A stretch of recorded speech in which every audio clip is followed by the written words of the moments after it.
Dia Otávio, tia.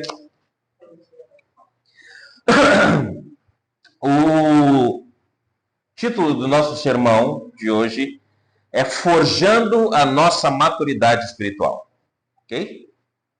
Ninguém nasce maduro espiritualmente, certo? Quando nós nascemos espiritualmente, nós somos considerados como crianças.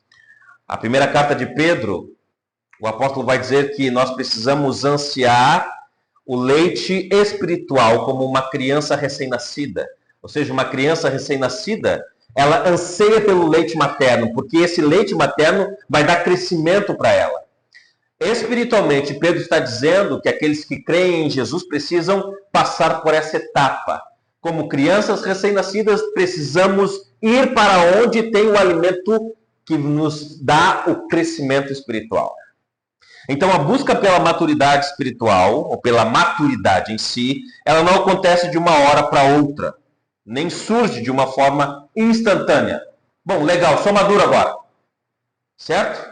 Tanto as crianças como adultos, em determinadas situações, em determinados assuntos, precisam crescer nessa maturidade. Ela é construída, a maturidade é construída ao longo do tempo, através de experiências vividas. Cada experiência que nós vivemos é um tijolinho que vai acrescentando a nossa maturidade. Então ela é construída ao longo do tempo, através de experiências vividas, conhecimentos adquiridos e, sobretudo, pela aplicação sábia desse aprendizado. Então eu mostro que eu sou maduro quando eu pratico aquilo que eu estou aprendendo. Eu mostro que eu sou maduro quando eu faço aquilo de maneira correta. Quando eu consigo compreender a situação e agir de maneira correta diante dessa situação. A maturidade espiritual, ela segue no mesmo princípio. Ninguém se torna espiritualmente maduro da noite para o dia. Então é necessário passar por uma série de experiências que nos ensinam a confiar em Deus e depender dele. Ok? Então, a maturidade espiritual, ela não se conquista de uma hora para outra, de um dia para a noite. A maturidade espiritual, ela é conseguida ou adquirida através de um longo processo de vivências com Deus. Aonde eu leio a palavra, onde eu estudo a palavra, onde eu passo tempo com os meus irmãos, onde eu passo tempo com quem sabe mais do que eu, e esse que sabe mais do que eu vai me passando a experiência dele, vai me ensinando a palavra de Deus de forma que eu vou compreendendo, e aí quando aparece uma situação, eu utilizo aquilo que eu estou aprendendo na palavra com os irmãos de forma correta. O apóstolo Paulo, por exemplo, ele testemunha isso. Quando ele afirma que aprendeu a viver contente em toda e qualquer situação. Porque ele experimentou a fidelidade de Deus em todas as circunstâncias. Filipenses capítulo 4. Paulo está preso. Possivelmente passando por dificuldades. E a igreja de Filipos, ele está tentando ajudar Paulo a se manter lá na cadeia, de várias formas. E aí no versículo 14, na verdade, versículo 10, do capítulo 4 de Filipenses, Paulo, ele se dirige àquelas pessoas, àqueles irmãos, dizendo que ele está alegre porque eles estão se associando com Paulo nas suas tribulações, nas suas dificuldades. Se tu achar não tem problema, eu vou ler aqui, tu presta atenção. No capítulo 4, versículo 10 de Filipenses diz assim: Fiquei muito alegre no Senhor, porque agora, mais uma vez, renasceu o cuidado que vocês têm por mim. Ou seja, ele se alegra porque os irmãos estão cuidando dele. Mais uma vez, os irmãos conseguiram ajudá-lo nas suas dificuldades. Na verdade, ele continua dizendo, na verdade, vocês já tinham esse cuidado antes, só que lhe faltava oportunidade. Então, os irmãos sempre buscavam oportunidades para ajudar Paulo. E Paulo reconhece isso. E aí no versículo 11 ele diz: digo isso não porque eu esteja necessitado. Eu não estou louvando ou agradecendo por vocês porque eu estou necessitado e vocês estão me dando uma ajuda. Não é uma bênção hipócrita. Versículo 12. Na verdade, ainda versículo 11. Digo isso não porque esteja necessitado, porque aprendi a viver contente em toda e qualquer situação. Sei o que é passar necessidade, sei também o que é ter em abundância. Aprendi o segredo de toda e qualquer circunstância, tanto de estar alimentado, como ter fome, tanto como em ter abundância, como passar necessidade. Ou seja, Paulo está dizendo aos irmãos que ele aprendeu a viver em abundância e na escassez. Ele aprendeu esse segredo de viver contente. Agora, qual é a chave desse segredo? Versículo 13. Tudo posso naquele que me fortalece. A chave que Paulo achou para crescer em maturidade e aprender a viver em toda e qualquer situação era a convivência dele com o próprio Deus. A fonte de todo o suprimento que Paulo necessitava para a sua vida, tanto na escassez como na abundância, era Deus. Eu estou com Deus tendo bastante, mas eu também estou com Deus na escassez. Ou seja, este Deus com o qual eu me relaciono já me proporcionou várias situações. Ele me proporcionou ter bastante, ele me proporcionou ter pouco, ele me proporcionou estar alimentado para que eu ficasse alimentado, ele também me proporcionou momentos em que eu tive fome. Tudo isso para que eu aprendesse a estar satisfeito nele. Essa é a chave do contentamento, a chave da maturidade espiritual. Estar contente em toda e qualquer situação, porque Deus fortalece os seus servos em toda e qualquer situação.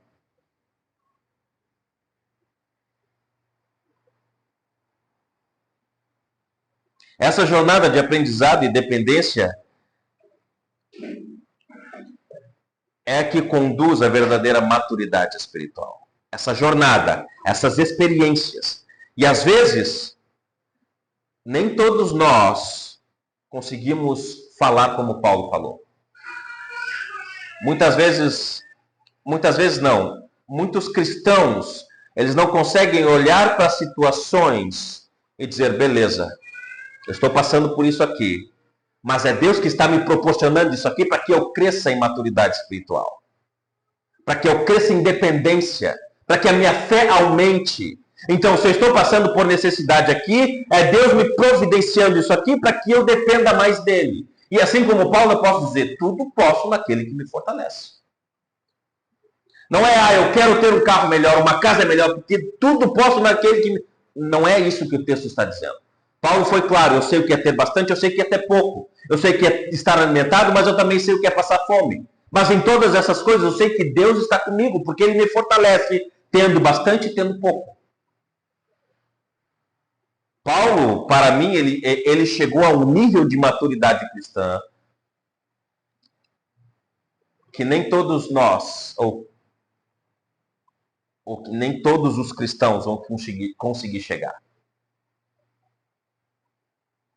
Quando olhamos para o relacionamento de Jesus com os apóstolos, Cristo sempre estava proporcionando para eles momentos em que eles pudessem crescer em maturidade.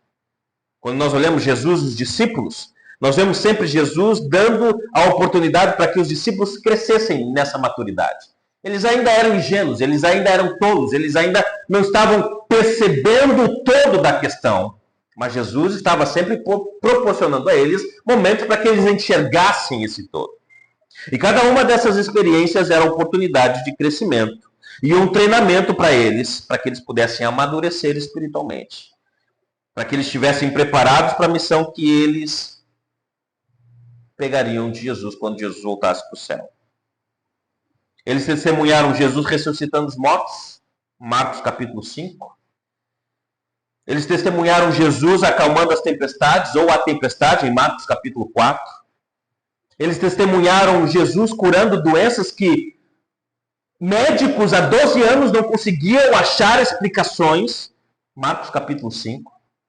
E além disso, eles recebem do próprio Jesus autoridade para pregar e expulsar demônios.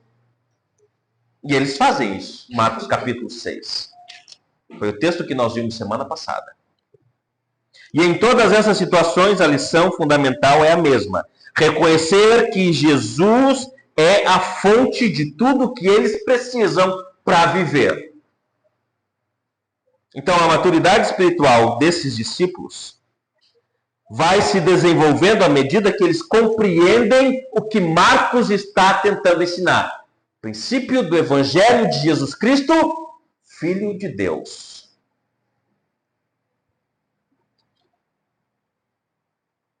Um exemplo marcante disso foi quando eles presenciam o milagre da multiplicação dos pães e dos peixes. Nós vimos semana passada. Esse evento ele reforça mais a ideia, na verdade a ideia não, o fato de que Jesus é o Filho de Deus. Que ele pode providenciar alimento para mais de 5.000 pessoas, da onde não tem, da onde tirar. E ele quer que os discípulos entendam isso. E aqui, novamente, Jesus ele vai providenciar uma oportunidade para que eles exerçam a confiança em Jesus. No entanto, o texto vai nos mostrar que não foi dessa vez que Jesus conseguiu. É como se nós tivéssemos o professor e os alunos, Jesus o professor, os discípulos os alunos. Nós também podemos nos colocar na pele dos discípulos. E o professor está lá, tentando nos ensinar uma equação, dizer que aquela equação, se for dividida, ou se for somada, se for subtraída, da forma como ele está ensinando, nós vamos conseguir chegar à resposta correta, certo? Mas nem sempre os alunos conseguem fazer do jeito que o professor está dizendo que é, e às vezes o professor se frustra. Os discípulos são como esses alunos, ainda que estão tentando, mas estão errando. Da mesma forma como nós, às vezes tentamos, mas erramos.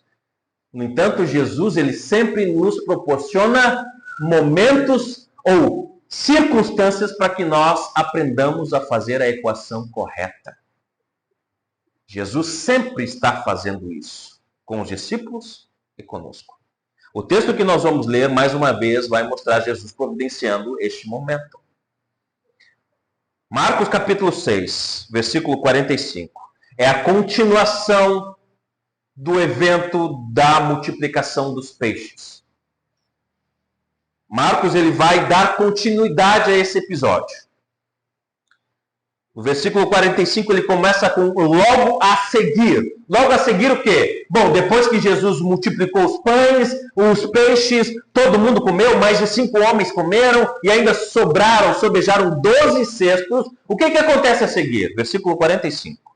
Logo a seguir, Jesus fez com que os seus discípulos entrassem no barco e fossem adiante dele para o outro lado, para Betsaida, enquanto ele despedia a multidão. E tendo-os despedido, a multidão aqui, ele subiu ao monte para orar. Ao cair da tarde, o barco estava no meio do mar e Jesus estava sozinho em terra. De madrugada, vendo que os discípulos remavam com dificuldade, porque o vento lhes era contrário, Jesus foi até onde eles estavam, andando sobre o mar. E queria passar adiante deles. Eles, porém, vendo andar sobre o mar, pensaram tratar-se de um fantasma e gritaram, pois todos viram Jesus e ficaram apavorados. Mas Jesus imediatamente falou com eles e disse, coragem, sou eu, não tenho medo. Então subiu no barco para estar com eles. E o vento cessou.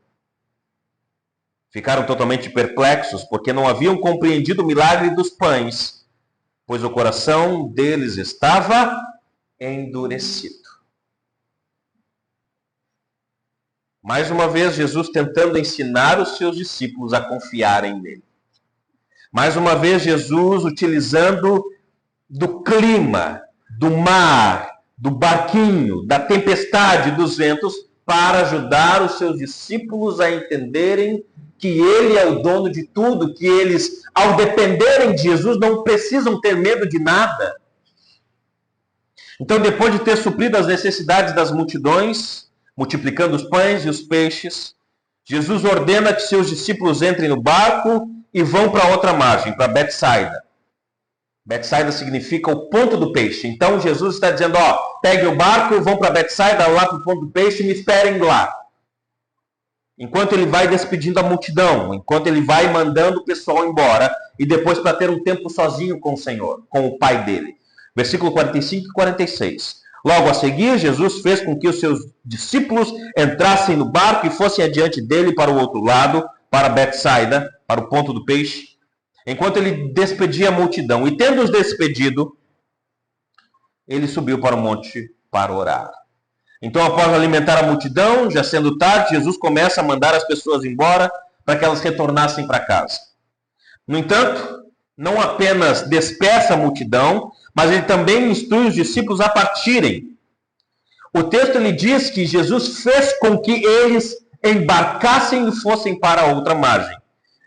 Essa palavra, ou esse termo, esse fez com que, é Jesus obrigando os discípulos a irem para o outro lado. Isso significa dizer que os discípulos não queriam ir. Significa dizer que os discípulos queriam ficar ali com Jesus, despedindo a multidão. Já nós vamos ver por que eles queriam ficar ali. Mas Jesus, da sua sabedoria, está dizendo, vão embora, eu não quero que vocês fiquem aqui. Eu quero que vocês peguem o barco e vão para Betsaida. E façam isso agora. Façam isso já. Jesus está obrigando de forma deliberada e apressando a saída dos discípulos, forçando eles para deixar o local, de forma rápida. A pergunta que surge é por que Jesus quer se livrar dos seus discípulos de forma rápida?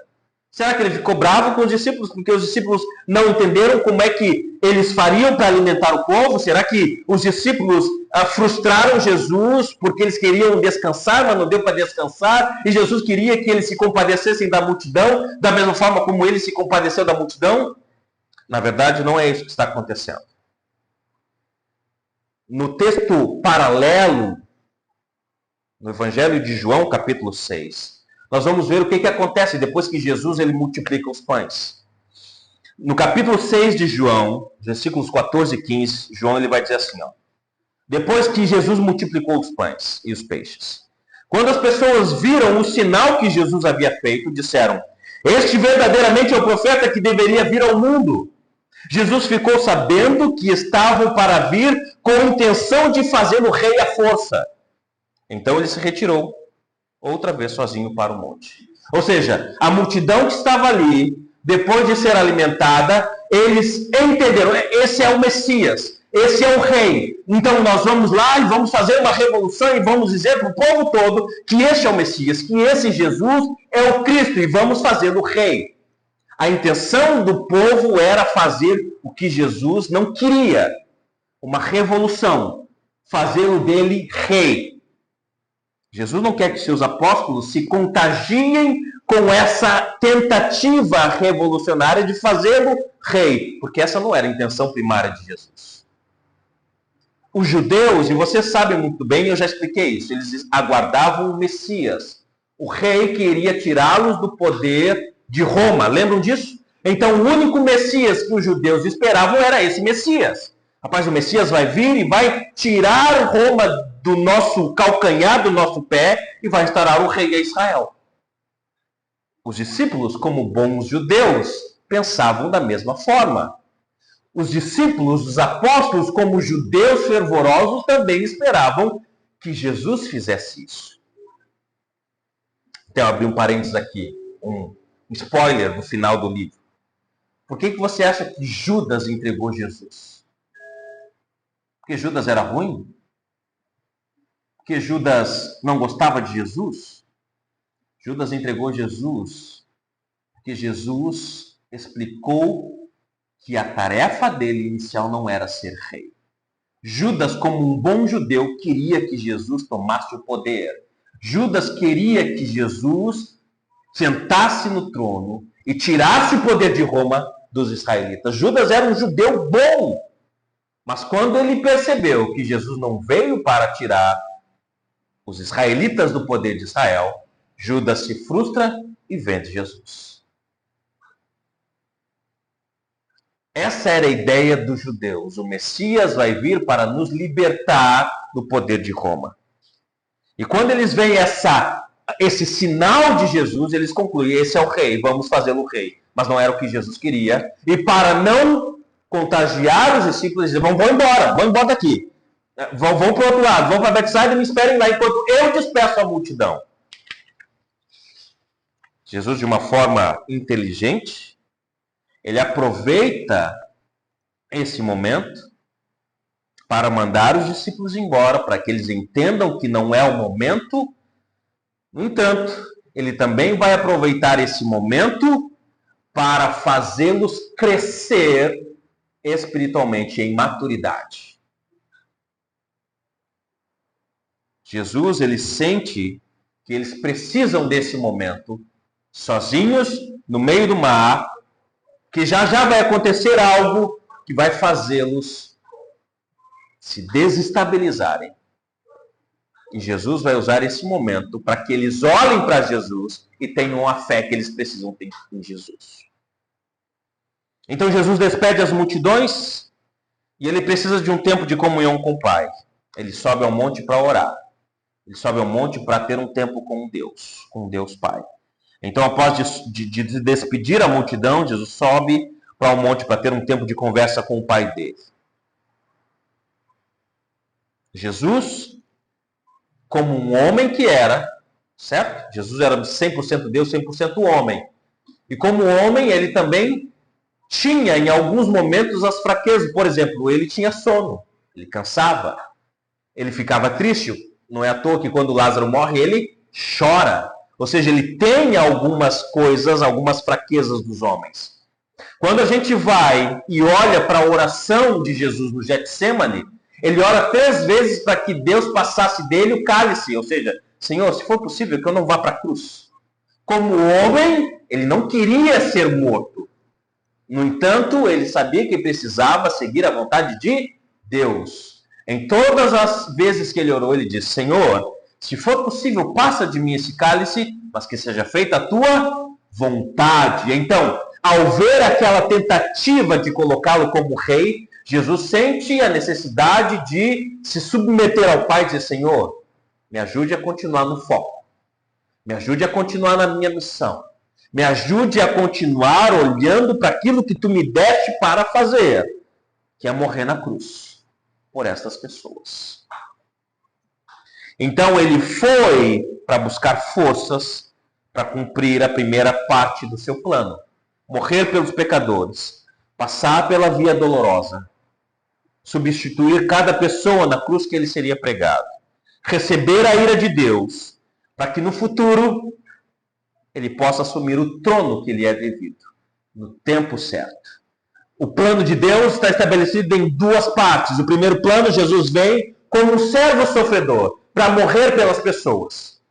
Na segunda parte do plano, Jesus volta na segunda vez. Aí sim ele vem como rei, para sentar no trono e libertar o povo de Israel da mão do Império Romano.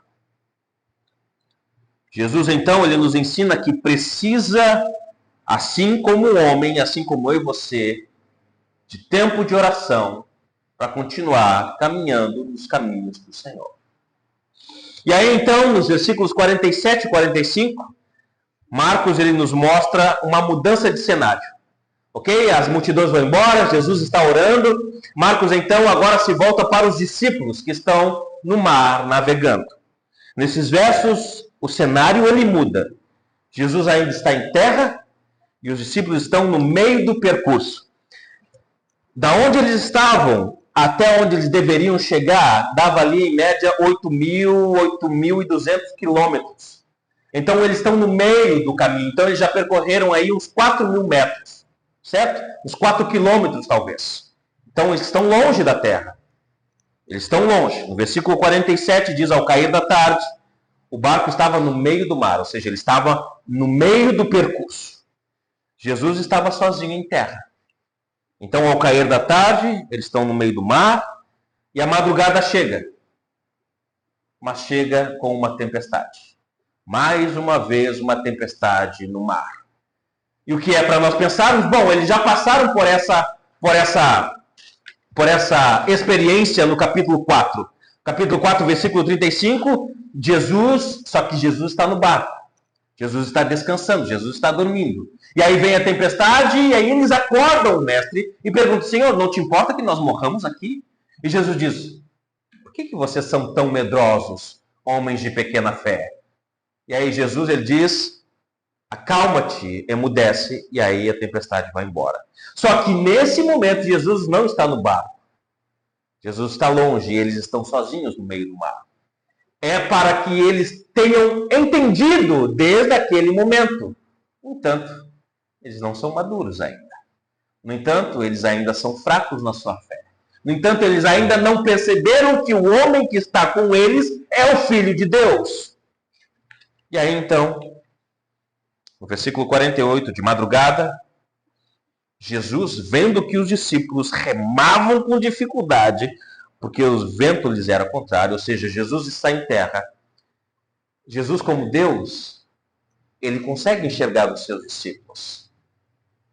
A sua onisciência permite que ele consiga ver, avaliar a situação dos seus discípulos. Da mesma forma, no capítulo 2 de Marcos, vocês lembram, abrem o teto, desce um paralítico até ali, e ele diz: perdoados estão teus pecados. E aí os fariseus, eles estão lá sentados vendo, e no coração deles, sem falar palavra alguma, eles pensam: quem é este que pode perdoar pecado? Ele está blasfemando. O único que pode perdoar pecado é Deus. Eles não falaram, ninguém ouviu.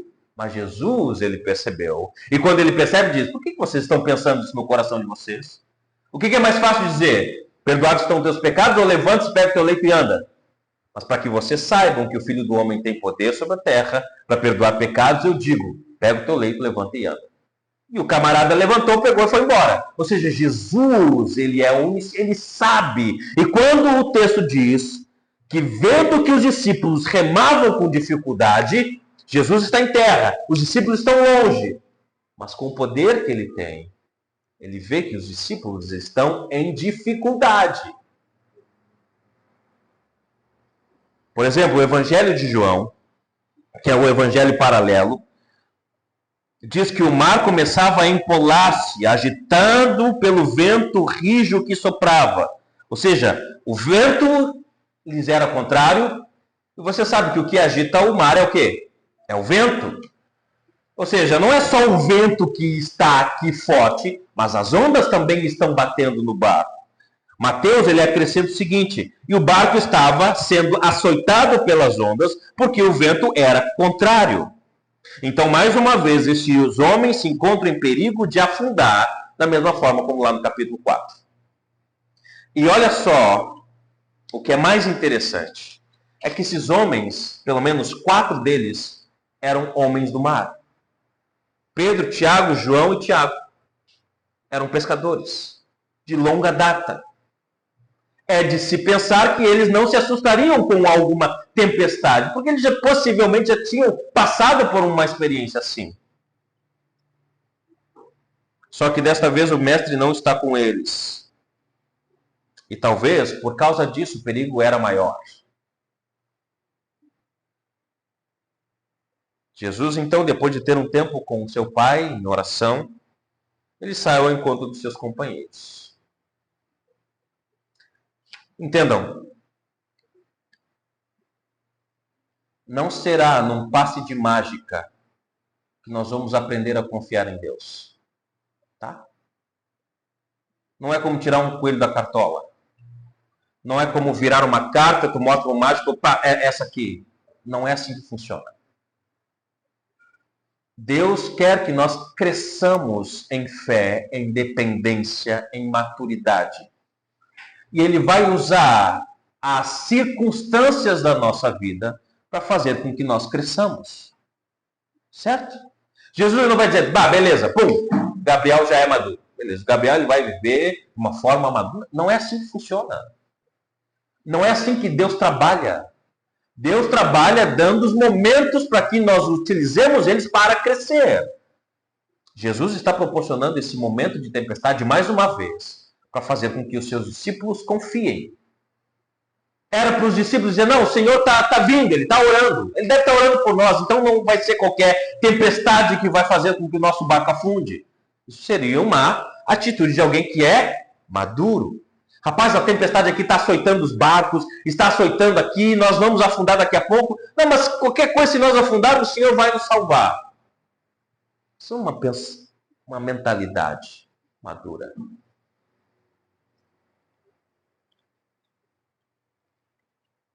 Versículo 48, Jesus foi até eles, onde eles estavam,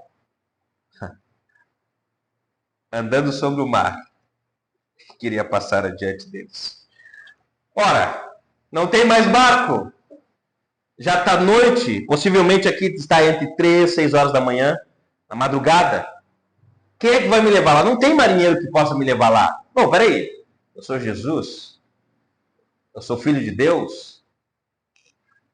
O mar e a terra para mim é a mesma coisa, então eu vou andando.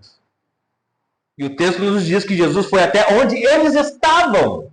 Ou seja, Jesus sabia o local correto onde eles estavam. E foi o quê? Foi andando.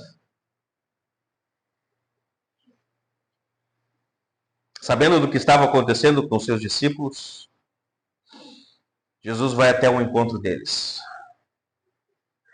E o Senhor, Ele, plenamente consciente da situação, antes mesmo dela acontecer, Ele sabia que viria uma tempestade.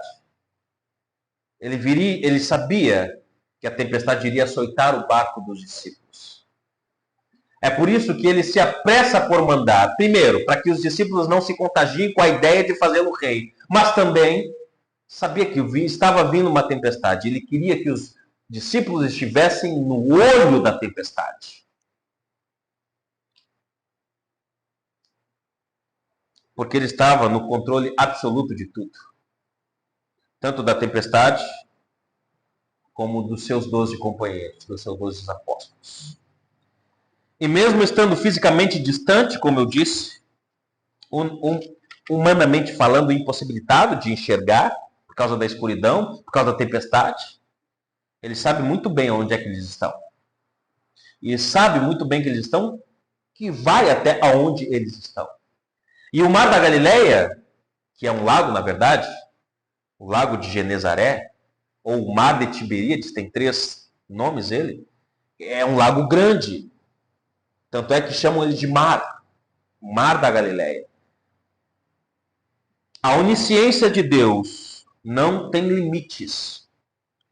A sua visão é universal e perfeita. Por exemplo, Provérbios capítulo 15, versículo 3 diz: os olhos do Senhor estão em todos os lugares, contemplando maus e bons. Deus vê todo mundo. Nada escapa ao seu conhecimento. Nenhum detalhe foge do seu olhar. Mesmo então, em um mar tempestuoso, nada pode obscurecer o olhar onisciente de Jesus. Por exemplo, Davi fala também sobre isso. O Salmo 139, ele diz, ou ele pergunta: onde posso ir ou me esconder do Senhor? Para onde fugirei da tua presença? Se eu morar nos confins do mar, mesmo ali a tua mão me guiará e a tua destra se lançará por mim. Por exemplo, Mateus, ele nos relata que Jesus foi ao encontro deles na madrugada por volta ali das 3, 6 horas da manhã. Ou entre 3 e 6 horas da manhã.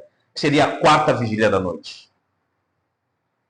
Jesus, ele olha para os seus discípulos, agora com a mesma compaixão que ele olha para aquelas pessoas que estavam famintas e sente compaixão deles.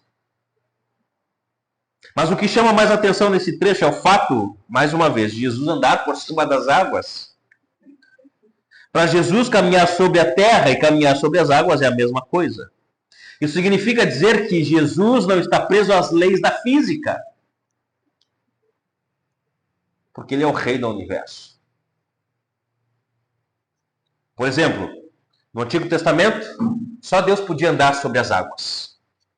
Jó, capítulo 9, versículo 8 diz: sozinho ele estende os céus e anda sobre as costas do mar, o grande Deus.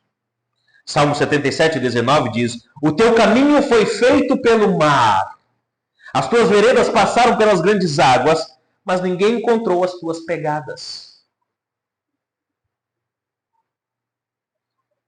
Jesus, ao caminhar sobre as águas em direção aos discípulos, Jesus, mais uma vez, está provando, autenticando que ele é Deus.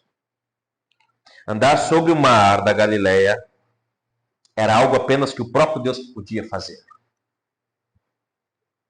Assim como perdoar os pecados, no capítulo 2 de Marcos. Assim como acalmar a tempestade, no capítulo 4 de Marcos.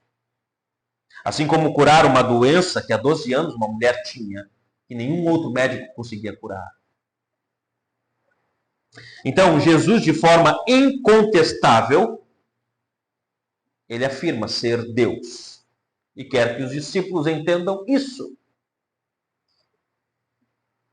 E apesar das fortes rajadas de vento, ele, sem se desviar delas, continua passo a passo, caminhando em direção aos discípulos. Uma aplicação para nós. Deus, ele pode fazer o que o homem jamais poderá fazer. Certo? Deus pode fazer o que nenhum outro homem poderia fazer. A sabedoria de Deus, ela é incomparável. Não tem como a nossa sabedoria chegar até a sabedoria de Deus. Isaías 56, 55, se eu não me engano, o profeta vai dizer que os caminhos do Senhor são mais altos do que os nossos caminhos. Assim como os céus são mais altos do que a terra. Não há como nós chegarmos até o conhecimento de Deus, porque somos limitados. O Senhor, ele pode mover montanhas, ele pode fazer tremer a terra, ele pode escurecer o sol, ele pode curar, ele pode alimentar, ele pode suprir toda e qualquer necessidade. E ele também pode andar sobre o mar. Esse Deus, ele não é limitado. Ele é ilimitado. E qualquer tentativa de explicar os feitos de Deus, os feitos de Jesus, vão se tornar explicações tolas. Ou não vão conseguir chegar até explicações lógicas de forma humana. Porque a nossa lógica não é a mesma lógica de Deus. Como Deus pode fazer com que Paulo passe fome? Se Paulo era um homem que estava como o seu apóstolo, entre aspas, preferido, como apóstolo dos gentios. Como é que Deus permitiu que Paulo quase morresse açoitado, quase morresse apedrejado, quase morresse em naufrágio? Como Deus pode? Deus estava forjando a maturidade de Paulo com essas coisas.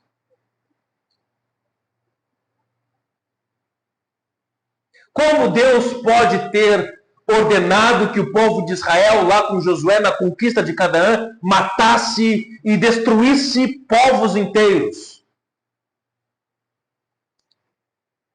Porque a ira de Deus, ela pune o pecado. Deus, ele não pode com o pecado, portanto, ele vai punir o pecador. Como é que Deus, ele na sua misericórdia ou bondade, pôde destruir Sodoma e Gomorra, duas cidades com pessoas talvez que estivessem inocentes? O texto vai dizer que aquelas cidades, ou o pecado daquela cidade, já estava num nível máximo de paciência do Senhor. No entanto, Abraão, ele roga pelos justos, tanto é que Abraão, ele insiste várias vezes com o Senhor, talvez você lembre disso: Senhor, se tiver 50 justos ali, o Senhor vai destruir a cidade? O Senhor diz: não, se tiver 50 justos, eu não vou destruir a cidade. E ele vai até chegar em 10. E o Senhor diz: não, se tiver 10, eu não destruo a cidade. Abraão estava intercedendo por Ló. E o que acontece? Os anjos vão, chegam até a casa de Ló e dizem: Ló, pega a tua família e sai daqui. Vamos logo, a cidade vai ser destruída. Só que quando os anjos estão lá falando com Ló, o que acontece? As pessoas daquela cidade chegam na casa de Ló e dizem: Ló, Nós sabemos que tem 2 homens aí. Traga eles para fora para que nós abusemos deles. Olha a perversidade daquela cidade. Era uma mostra do porquê que Deus iria destruí-la.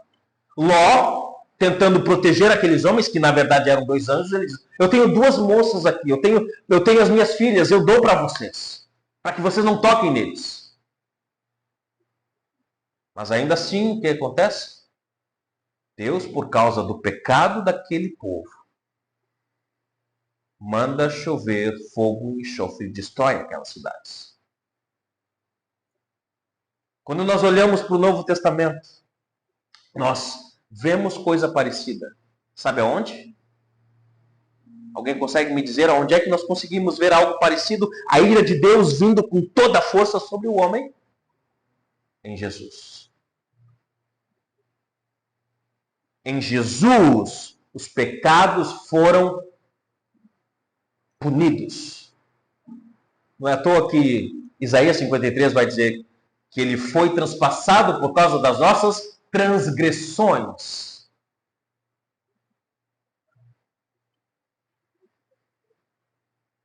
Deus é mau por fazer isso? Não. Deus é justo. Mas eu não consigo entender essa justiça. É claro que tu não vai conseguir entender, porque a tua lógica não é a mesma lógica de Deus. É só pela fé. Então, diante desse fato de que Deus é maior do que nós, a nossa resposta a Deus deve ser fé